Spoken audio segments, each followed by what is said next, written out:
গোলাপ জামুন এমনই একটা মিষ্টি যেটার নাম শুনলেই জিভে জল চলে আসে। আজকে আমি আপনাদের সাথে শেয়ার করব একদম পারফেক্ট নরম তুলতুলে রসে ভরা মিষ্টি দোকানের মতন গোলাপ জামুন মিষ্টি। আর হ্যাঁ, এই মিষ্টি তৈরি করতে না লাগবে কোনো রকম ছানা, না লাগবে কোনো রকম পনির, আর না লাগবে খোয়া ক্ষীর। মাত্র কয়েকটা স্লাইস পাউরুটি আর ঘরে থাকা সামান্য কিছু উপকরণ দিয়ে এই গোলাপ জামুন মিষ্টিটা খুব সহজেই আপনারা যখন তখন বানিয়ে নিতে পারবেন। সকল বন্ধুদের কাছে রিকোয়েস্ট রইল এই রেসিপিটা ফলো করে আপনারাও বাড়িতে একবার এরকম গোলাপ জামুন মিষ্টি তৈরি করে দেখুন। ভাজার সময় কোনো রকম ফেটে যাওয়ার ভয় থাকবে না, আর শিরায় দেওয়ার পর কোনো রকম চুপসে যাওয়ারও ভয় থাকবে না। একদম পারফেক্ট নরম তুলতুলে রসালো মিষ্টি খুব সহজেই আপনারা বাড়িতে তৈরি করে নিতে পারবেন। নমস্কার বন্ধুরা, welcome back to my channel. আজকের এই রেসিপিটা আপনাদের ভালো লেগে থাকলে একটা লাইক করে দেবেন, আর আমার চ্যানেলে নতুন হয়ে থাকলে চ্যানেলটিকে সাবস্ক্রাইব করে রাখবেন, আর বেল আইকনটা ক্লিক করে অল অপশনটাকে অ্যাক্টিভ করে রাখবেন। তাহলেই আমার চ্যানেলে শেয়ার করা এরকম নিত্য নতুন রেসিপির আপডেট সবার আগে আপনারা পেয়ে যাবেন। তাহলে চলুন বন্ধুরা, রেসিপিটা আমরা দেখে নিই। সবার প্রথমে আমি এখানে কিছু স্লাইস পাউরুটি নিয়ে নিয়েছি। আমি এখানে মোট 8 পিস মতন স্লাইস পাউরুটি নিয়ে নিয়েছি, তবে আপনারা আপনাদের পরিমাণ মতন এখানে স্লাইস পাউরুটি নিয়ে নেবেন। এখন 4 পিস করে পাউরুটি একটা ছুরির সাহায্যে কেটে এই ধারগুলোকে আমি বাদ দিয়ে দিচ্ছি। ধারের অংশগুলো অবশ্যই একটু ছুরি দিয়ে কেটে বাদ দিয়ে দিতে হবে। আমি যে কটা স্লাইস পাউরুটি নিয়েছি সবগুলো কিন্তু আমি এই ধারগুলো কেটে বাদ দিয়ে দিলাম। আর এই ধারের অংশগুলো ফেলে দেওয়ার দরকার নেই, ব্রেড গাম করে আপনারা স্টোর করে রেখে দিতে পারেন। এখন এই স্লাইস পাউরুটিগুলোকে একটা ছুরির সাহায্যে আমি চৌকো শেপ দিয়ে কেটে নিচ্ছি। আপনারা এইভাবে ছুরি দিয়েও কেটে নিতে পারেন, কিংবা হাত দিয়ে ছোট ছোট টুকরো করেও কেটে নিতে পারেন। আমি এখানে যতগুলো স্লাইস পাউরুটি নিয়েছি সবগুলো আমি এইভাবে ছোট ছোট টুকরো করে কেটে নিলাম। এখন এখানে একটা মিক্সিং জার নিয়ে নিয়েছি। এই জারের মধ্যে আমি ছোট ছোট টুকরো করে কেটে রাখা পাউরুটির পিসগুলোকে সব দিয়ে দিচ্ছি। সব পাউরুটি দিয়ে দেওয়ার পর হাত দিয়ে একটু চেপে দিতে হবে। এখন এগুলোকে খুব মিহিন করে আমি ব্লেন্ড করে নেব। তো দেখতেই পাচ্ছেন বন্ধুরা, আমি খুব মিহিন করে এগুলোকে একদম ঝুরঝুরে করে ব্লেন্ড করে নিয়েছি।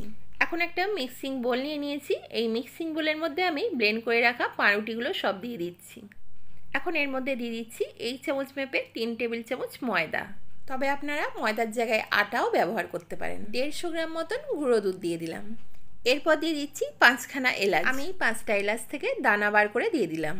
সবার লাস্টে দিয়ে দিচ্ছি এই চামচ মেপে 1/2 টেবিল চামচ বেকিং পাউডার। এখন এই ড্রাই ইনগ্রিডিয়েন্টসগুলো আমি হাত দিয়ে খুব ভালো করে মেখে নিচ্ছি আর ভালোভাবে মিশিয়ে নিচ্ছি। কিছুক্ষণ সময় নিয়ে কিন্তু এগুলোকে খুব ভালোভাবে মিশিয়ে নিতে হবে, তাহলে কিন্তু ডোটা একদম পারফেক্ট তৈরি হবে। তো দেখতেই পাচ্ছেন বন্ধুরা, আমি খুব ভালোভাবে এগুলোকে মিশিয়ে নিয়েছি। এখন এখানে এই কাপ মেপে 1 কাপের মতন আমি উষ্ণ গরম লিকুইড দুধ নিয়ে নিয়েছি। এরপর অল্প অল্প করে লিকুইড দুধ দিয়ে আমি ডোটাকে ভালোভাবে মেখে নিচ্ছি। আমি এখানে উষ্ণ গরম দুধ দিয়ে এই ডোটাকে মেখে নিচ্ছি, তবে আপনারা চাইলে উষ্ণ গরম জল দিয়েও কিন্তু ডোটাকে মাখতে পারেন। আর অল্প অল্প করে এইভাবে দুধ দিয়ে দিতে হবে আর একটা নরম ডো তৈরি করে নিতে হবে। আর বন্ধুরা, এর আগে আমি আমার চ্যানেলে অনেক রকমের গোলাপ জামুন মিষ্টি তোমাদের সাথে শেয়ার করেছি, যেমন পাকা আমের গোলাপ জামুন, আটার গোলাপ জামুন, মেরি বিস্কুটের গোলাপ জামুন, মুড়ির গোলাপ জামুন। আপনারা চাইলে আমার চ্যানেলে গিয়ে ভিজিট করতে পারেন। এছাড়াও এই রেসিপির ডেসক্রিপশন বক্সে আমি এই সব গোলাপ জামুন মিষ্টির লিঙ্ক দিয়ে দেবো, সেখান থেকেও আপনারা দেখে নিতে পারেন। তো দেখতেই পেলেন বন্ধুরা, ডোটা মেখে নেওয়ার পর সবার লাস্টে 1/2 টেবিল চামচ ঘি নিয়ে আমি ডোটার মধ্যে আর একটু ভালো করে মেখে নিই। এখন এই ডোটাকে 15 মিনিটের জন্য আমি রেস্টে রেখে দেবো। ততক্ষণের মধ্যে আমি চিনির সিরাটা রেডি করে নেবো। তার জন্য গ্যাসের মধ্যে একটা কড়া বসিয়ে দিয়েছি, আর এই কড়াইয়ের মধ্যে এই বাটির মেপে 1 বাটি আমি চিনি দিয়ে দিলাম। এরপর দিয়ে দিচ্ছি ওই বাটি মেপেই 1.5 বাটি জল। চিনির সিরাটা আমি এখানে খুব বেশি গাঢ় করবো না, তার জন্য আমি একটু বেশি পরিমাণের জল দিয়ে দিলাম। এতে মিষ্টিগুলো একদম পারফেক্ট তৈরি হবে। 2টো এলাচকে ফাটিয়ে আমি চিনি সিরার মধ্যে দিয়ে দিলাম। একটা স্প্যাচুলার সাহায্যে নাড়াচাড়া করে চিনিটাকে খুব ভালো করে জলের সাথে মেল্ট করে নিতে হবে। চিনিটা খুব ভালোভাবে মেল্ট হয়ে গেছে। এখন একটু কালারের জন্য আমি এখানে একটু ফুড কালার অ্যাড করে দিলাম, তবে এটা একেবারেই অপশনাল। আপনারা যদি ফুড কালার দিতে না চান তাহলে নাও দিতে পারেন। এখন চিনি সিরাটা 10 মিনিট খুব ভালোভাবে ফুটিয়ে নিতে হবে। এখন চিনি সিরাটা আমার পুরোপুরি রেডি হয়ে গেছে, আর এই বোলটার মধ্যে আমি চিনি সিরাটা ঢেলে দিলাম। এখন এই চিনি সিরাটাকে এক পাশে রেখে দিয়ে হালকা একটু ঠান্ডা করে নিতে হবে। অন্যদিকে 15 মিনিট পর আমি ডোটা বার করে নিচ্ছি। তো দেখতেই পাচ্ছেন বন্ধুরা, রেস্টে রাখার পর ডোটা কিন্তু আরও একটু নরম হয়ে গেছে। ডোটা কিন্তু ঠিক এরকমই চিপচিপে নরম ডো তৈরি করে নিতে হবে। মানে ডোটা যত বেশি নরম হবে পান্তুয়াগুলোও কিন্তু ততই নরম হবে। এখন হাতের মধ্যে অল্প একটু ঘি মাখিয়ে নিয়ে আমি অল্প অল্প লেচি কেটে আমি ভালো করে হাত দিয়ে গোল করে নিচ্ছি। আর দুটো হাতের সাহায্যে এইগুলোকে একটু সময় ধরে হাত দিয়ে চেপে চেপে গোল করে নিতে হবে, তাহলে কিন্তু ভাজার সময় কোনো রকম ফেটে যাওয়ার ভয় থাকবে না। তো একই রকম প্রসেসে আমি 2খানা পান্তুয়া এইভাবে গোল করে নিলাম। আর যতটা আমি ডো রেডি করে রেখেছিলাম সব কটা থেকে আমি ঠিক এতগুলো পান্তুয়া রেডি করে নিলাম। এখন এগুলোকে ফ্রাই করে নেব। তার জন্য গ্যাসের মধ্যে একটা কড়া বসিয়ে দিয়েছি। কড়াটা ভালোভাবে গরম হয়ে যাওয়ার পর আমি এখানে কিছু পরিমাণ সাদা তেল দিয়ে দিলাম। আচ্ছা, এখানে হাই ফ্লেমে কিন্তু তেলটাকে ভালোভাবে গরম করে নিতে হবে। তেলটা ভালোভাবে গরম হয়ে যাওয়ার পর গ্যাসটাকে লো টু মিডিয়ামে রেখে একটা একটা করে পান্তুয়া এইভাবে তেলের মধ্যে ছেড়ে দিতে হবে। বেশি হাই ফ্লেমে কিন্তু পান্তুয়াগুলো ভাজা যাবে না, তাহলে খুব তাড়াতাড়ি লাল হয়ে যাবে আর ভিতরে কাঁচা থেকে যাবে। তার জন্য গ্যাসটাকে লো টু মিডিয়ামে রেখে পান্তুয়াগুলোকে এইভাবে ভেজে নিতে হবে। একটা পিঠ লাল হয়ে যাওয়ার পর আবারও একটা ছাঁচার সাহায্যে আমি নাড়াচাড়া করে অপর পিঠটাকেও লাল করে ভেজে নিচ্ছি। তো দেখতেই পাচ্ছেন বন্ধুরা, খুব ভালোভাবে নাড়াচাড়া করে আমি দু পিঠ লাল লাল করে ভেজে নিয়েছি। এখন পান্তুয়াগুলো আমার পারফেক্টলি ভাজা হয়ে গেছে। এখন একটা ছাঁচার সাহায্যে আমি পান্তুয়াগুলো তুলে নিচ্ছি। আপনারা দেখতেই পাচ্ছেন পান্তুয়াগুলো কোনো রকম কিন্তু ফেটে যায়নি। সুন্দর করে পান্তুয়াগুলোকে আমি খুব ভালোভাবে ভেজে নিয়েছি। অন্যদিকে চিনির শিরাটাও কিন্তু হালকা ঠান্ডা হয়ে গেছে। এখন ডাইরেক্টলি আমি পান্তুয়াগুলোকে ভেজে চিনির শিরার মধ্যে দিয়ে দিচ্ছি। সব পান্তুয়াগুলোকে আমি এখন চিনির শিরার মধ্যে দিয়ে দিলাম।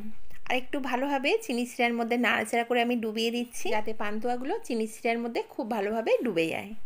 এখন এই বোলটাকে আধ ঘন্টার জন্য আমি একটা সাইডে রেখে দেবো। একটা ঢাকনার সাহায্যে ঢাকা দিয়ে এইভাবে একটা সাইডে রেখে দিতে হবে। এখন ফিরে এলাম আধ ঘন্টা পর। তো দেখতেই পাচ্ছেন বন্ধুরা, পান্তুয়াগুলো কিন্তু চিনির শিরার মধ্যে ফুলে ডবল হয়ে গেছে। আর একটা পান্তুয়া আমি আপনাদেরকে তুলে দেখাচ্ছি যে কতটা নরম হয়েছে। পান্তুয়াগুলো সার্ভ করার জন্য এখন পুরোপুরি রেডি হয়ে গেছে। এখন একটা প্লেটের মধ্যে আমি পান্তুয়াগুলো সার্ভ করে নিচ্ছি। তো দেখতেই পেলেন বন্ধুরা, কয়েক পিস পাউরুটি আর সামান্য কিছু উপকরণ দিয়ে আমি একদম দোকানের মতন নরম তুলতুলে রসালো পান্তুয়া কত সহজে বানিয়ে ফেললাম।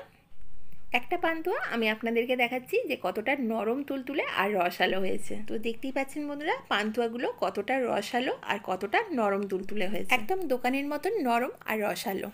তাহলে আর দেরি না করে ছোট বড় সকলকে খুশি করতে এই রেসিপিটা ফলো করে আপনারা বাড়িতে কয়েক পিস পাউরুটি দিয়ে একদম পারফেক্ট দোকানের মতন নরম তুলতুলে রসালো পান্তুয়া তৈরি করে ফেলুন। আর আজকের রেসিপিটা আপনাদের কেমন লাগলো অবশ্যই কিন্তু আমাকে কমেন্টে জানাবেন। তাহলে আজকের মতন এই পর্যন্তই, দেখা হচ্ছে আবার কোনো নিত্য নতুন রেসিপির সাথে। সবাই সুস্থ থাকবেন, ভালো থাকবেন।